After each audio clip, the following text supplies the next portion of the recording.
Parfois, les gens ont des comportements désagréables.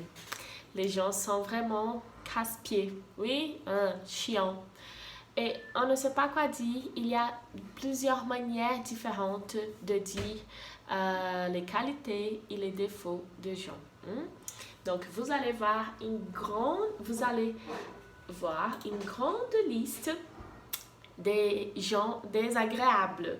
Donc, les gens peuvent être désagréables, ça, nous le savons, oui.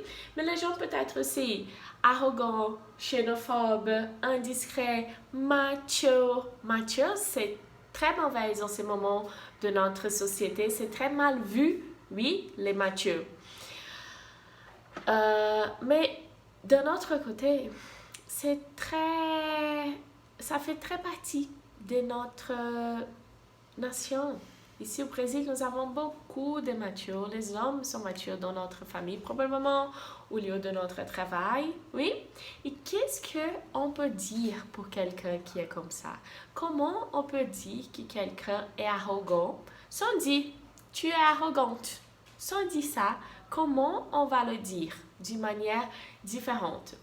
D'abord, vous devez savoir comprendre tous les gens qui sont chiants, arrogants ou désagréables. Puis, nous avons les ronchons, les pessimistes, les grossiers. Après, nous avons une petite liste des comportements, comment ils se comportent. Et à la dernière partie, vous avez une phrase, des suggestions de ce que vous pouvez le dire. Oui?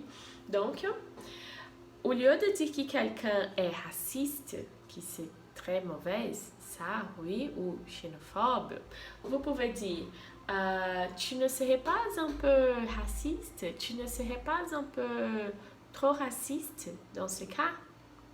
C'est une manière de le dire, oui? Ou alors, si tu as quelqu'un, par exemple, on peut dire on ne peut pas avoir confiance en toi. À qui on ne peut pas avoir confiance? À quelqu'un qui est arrogant, agressif, casse-pied. Qu'est-ce que vous me dites? Les filles, vous allez vous amuser avec ce vocabulaire parce que je suis sûre que vous allez faire beaucoup de recherches et probablement vous allez avoir quelques doutes parce que nous avons quelques expressions. Je ne vais pas vous traduire ni vous dire quelles sont les expressions. Je ne veux rien dire aujourd'hui parce que je veux que vous travaillez.